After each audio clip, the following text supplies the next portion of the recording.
You are listening to Win on KZKO. Check them out every Monday from 4 to 5 p.m. Mountain Time. Only on KZKO The Vibe. Yeah! Listen up, partners. This is Good, Bad, Ugly on World Improv Network. Good evening, everyone. I am Alex. I'm Asa. I'm Jim. And we are your astute win counselors for the week to get you through any problems that you may be having or any daily grind issues that you're currently experiencing.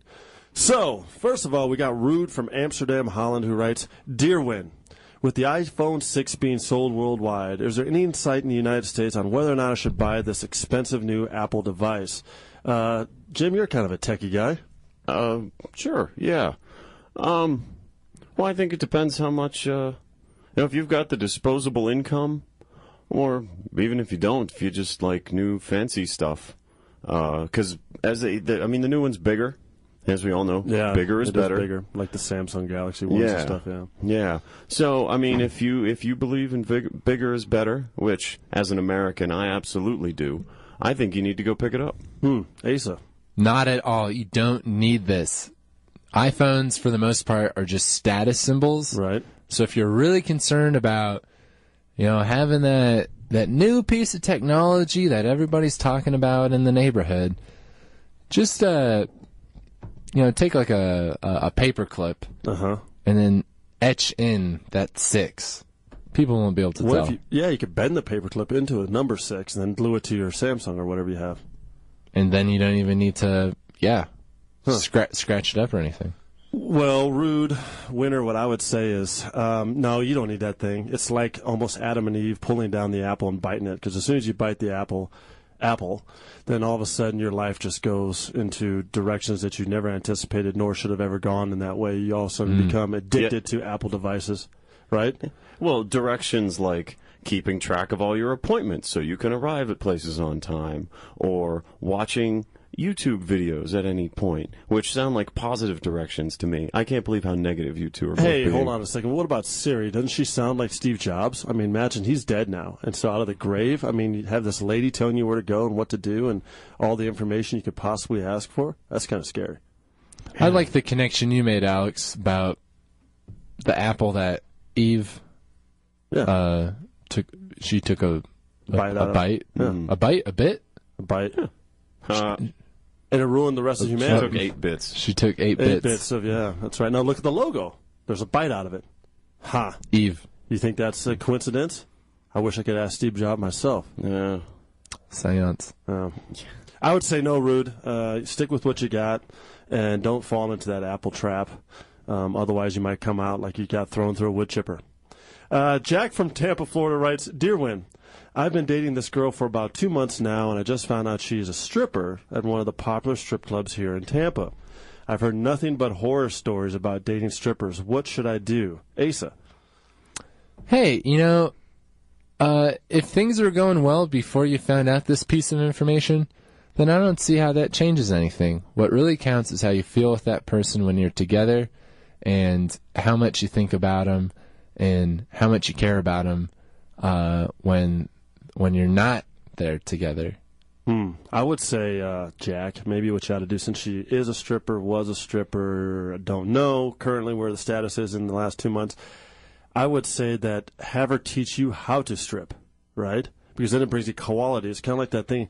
Did you guys listen to Talking Points with Shabazz Davis? They had Emma Watson on there talking about equality and the whole feminism thing, and I think she comes up with a thing called feminism not or something like that. Well, have some equality in the strip world. Have the guy learn how to strip as well, so that maybe he can, relate to his girlfriend even more so, not worry about all the horror stories or the bad, negative thoughts on strippers that some people might be throwing his way. What do you think, Jim? I think you got to dump this dame. Okay. Because let's start off. You called her a stripper, which means she has no class. If she did, you would have called her a dancer or an exotic dancer. But no, this girl is a stripper. So she's probably dirty. She's probably overweight, doesn't look good naked, and she just is doing what she can to get through college or whatever story she's feeding you. Nah, you can do better. If you want to get someone who takes off her clothes, you're worth it. Go find someone who's a dancer. Super harsh. That's pretty aggressive, Jim. But, I guess that's where the connotation maybe comes from, huh? Yeah. All right, well, Jack, good luck with that one, buddy. Cameron from Denver, Colorado writes, Dear Win, I work in a bar and I want to be more popular at my job and those around me. Any thoughts, Win counselors? Well, I don't know. I'll start with this one.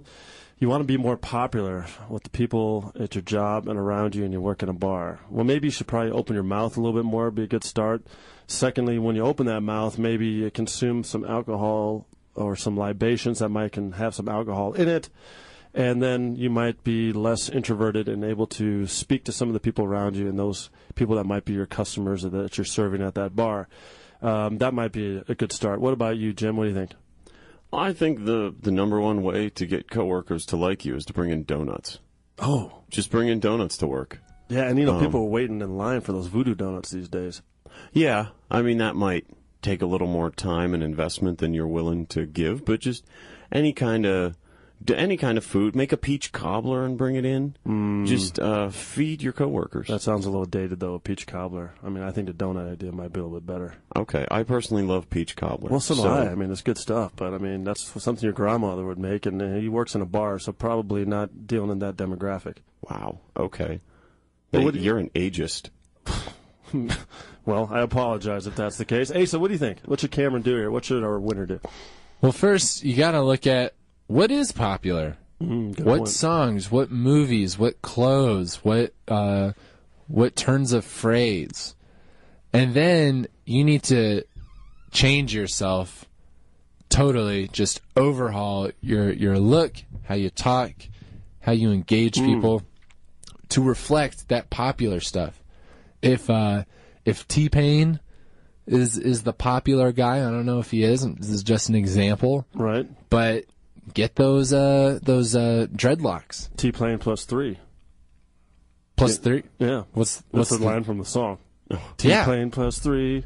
I like the bartender. You're looking for me. Exactly. Yeah, that kind of thing. So then you would want to use that yo, like T-Pain plus 3, or I mean, maybe there's no yo, but... Well, maybe like Miley Cyrus, like really get aggressive with your image change.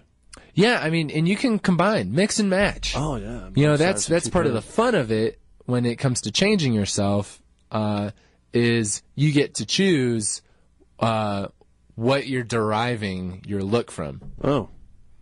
All right, well, Cameron, you got a couple options there, and we're going to give one more little piece of divine advice to get you through your week, known as Horoscope Corner. Love, fortune, status. Let us do your astrological chart. Horoscope Corner on World Improv Network.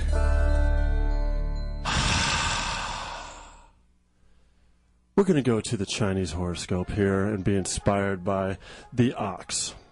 And the ox is an amazing animal because of its power and its appreciation for love and friendship. That's clearly what you are exhibiting on a daily basis with all the people around you in your life. But to really have true friendship and to really show true love, you need to go to the World Improv Network on iTunes and subscribe to our show.